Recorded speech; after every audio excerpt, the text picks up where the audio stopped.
Okay, so let's have an introduction to precipitation. And the general topic here is going to be atmospheric moisture because precipitation is kind of a big topic and we're going to break it down into chunks.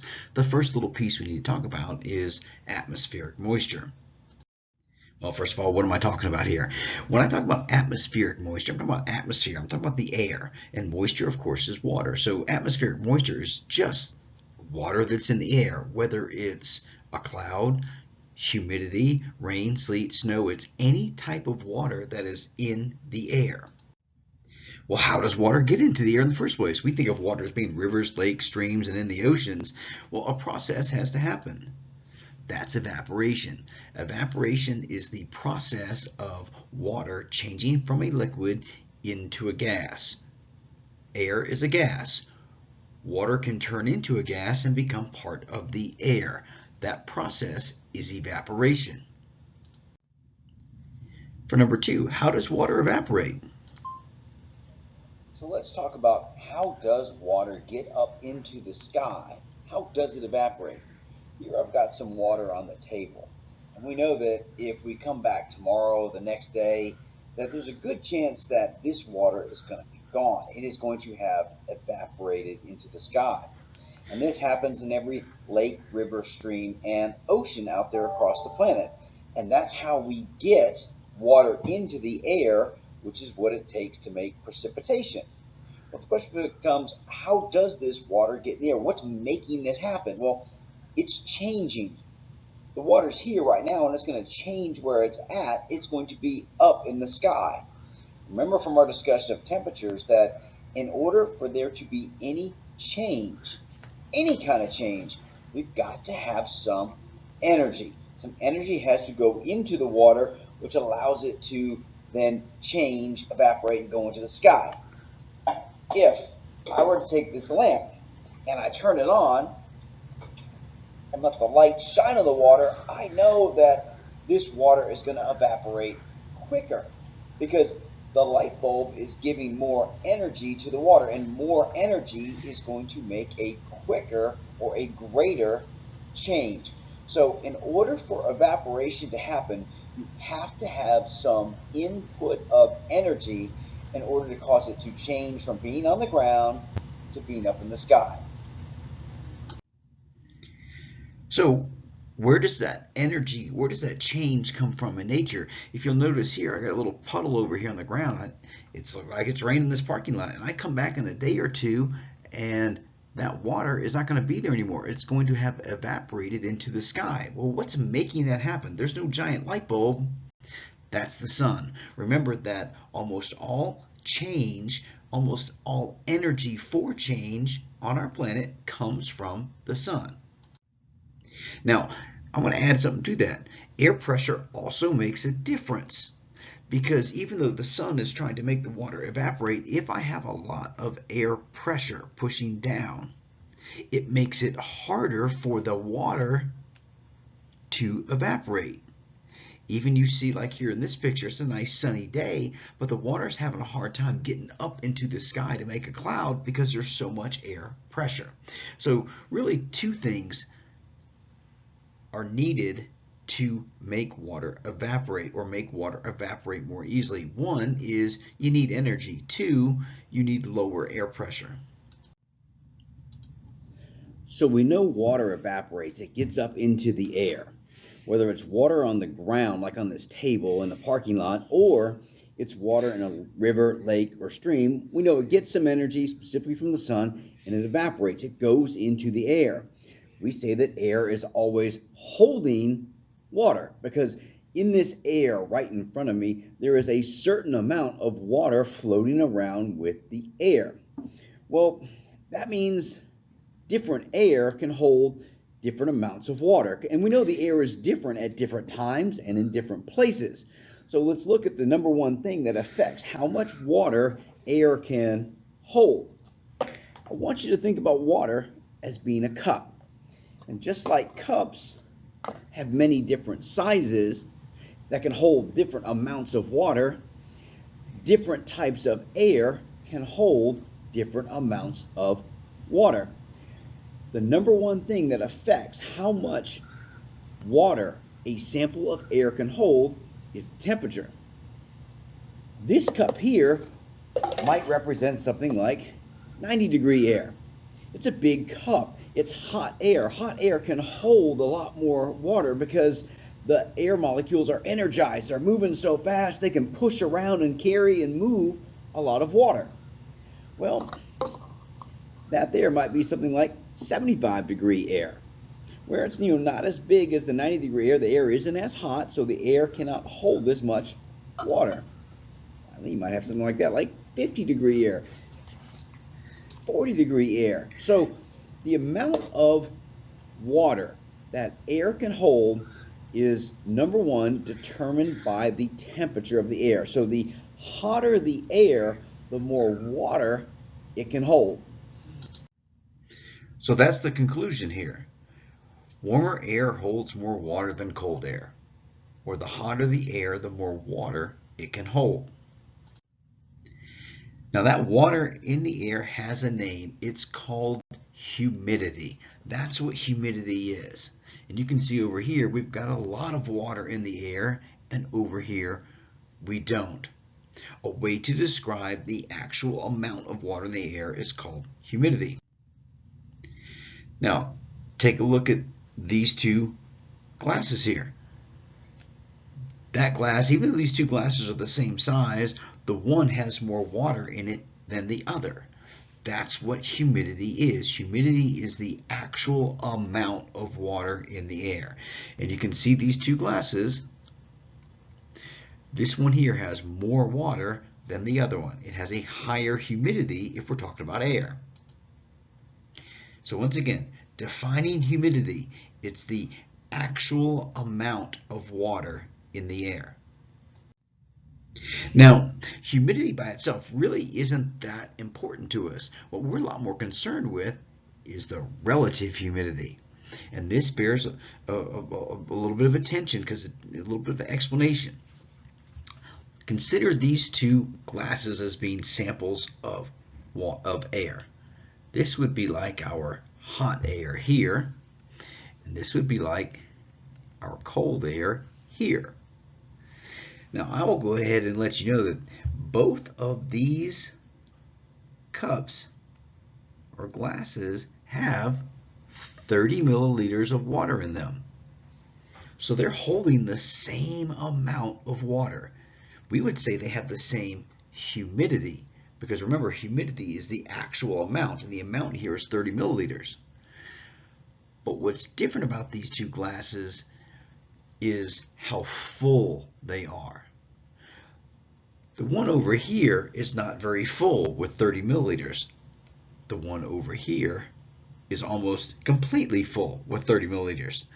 Well, what I'm talking about here is relative humidity. Relative humidity is how full the air is with water. Not the actual amount of water itself. It's actually how full the air is with water. That's a lot more important. Now, how do we express this? We express relative humidity as a percent. So we might say that this sample here has a relative humidity of 95% because it's almost full. It really can't almost hold any more water. But we might say this one here is only 15% full. Even though they have the same amount of water, the fact that one of them is almost completely full, has a relative humidity of 95%, makes a lot bigger difference than if it has a relative humidity of 15%. So this is how we describe our air. We describe it by the relative humidity. You see this one over here has a lot of water in the air. It's almost full. It's holding almost all the water it can. Whereas this one over here is not holding nearly as much water. That's the relative humidity, how full the air is with water. Now, saturation. Saturation, to be saturated means you're full. And there is some point at which air can't hold any more water, and we say that is saturation. So in terms of the weather, saturation is when the air is full with water and it can't hold any more. It's kind of like a sponge. A sponge will soak up water, but there's a limit. There's some point where a sponge can't hold any more water, and we say that it is saturated. Air is the same way with water. And that's going to lead us to our discussion of dew. And we're going to define it and then talk about how it's formed. Consider a sample of air and the water it is holding. Let's just say this is 75-degree air. This might be a early morning temperature where we are here in Georgia in the summertime. And the air is holding a certain amount of water. But as the sun comes up and the sun's out more, the air becomes more like this in late afternoon. It gets bigger. It can actually hold more water. And it does, because the sun's out. Not only does it have that amount of water in it, we have more and more water evaporating the whole day because it's a hot day and that sunlight makes more and more water evaporate. So I get to something like this by the end of the day. My hot 90-degree day, and I'm holding this much water. But what happens when the sun goes down? When the sun goes down, maybe my air gets to be this size. 50-degree air can't hold as much water as the 90-degree air. So the temperature starts to go down and my air is holding its water, and now all of a sudden my air is full. My 50-degree air now can't hold any more water. But at sundown it was holding this much. So what happens is this.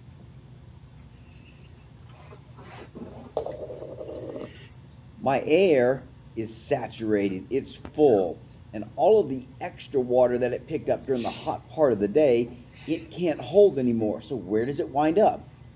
It winds up back here on the ground. The air can't hold it, so it drops it on the ground. When you get up, especially in the summer, and you go outside, you'll notice this water outside on the ground. It's on the grass, it's on your cars. Especially places where it's cool, you'll get water that ends up being dropped overnight because the air got cool enough that it can't hold it. That is what we call dew. And this is how dew is formed. Dew is formed when colder air overnight can't hold all of the water that it picked up during the hot day, so it dropped it. So here it is, a nice summer morning in July. So let's go outside and try to find us some dew.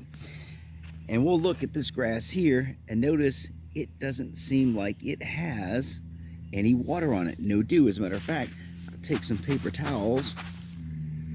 You can see there's almost no water on it. So why no dew in this situation? That's because I'm in Palm Springs, California, which is in the middle of the desert. And even though it gets hot during the day, which would cause evaporation, and cooler overnight where water would then condense and form dew, there just isn't any water here in the air. So places in the west don't have dew like we have in the east because there just isn't enough water in the air to cool and condense on the grass overnight. So defining the dew point, and I took a little snapshot of this picture here. What's going on right here? That cup got full, and there was a point where the air gets full of water and it can't hold it anymore. That point, that temperature, is called the dew point.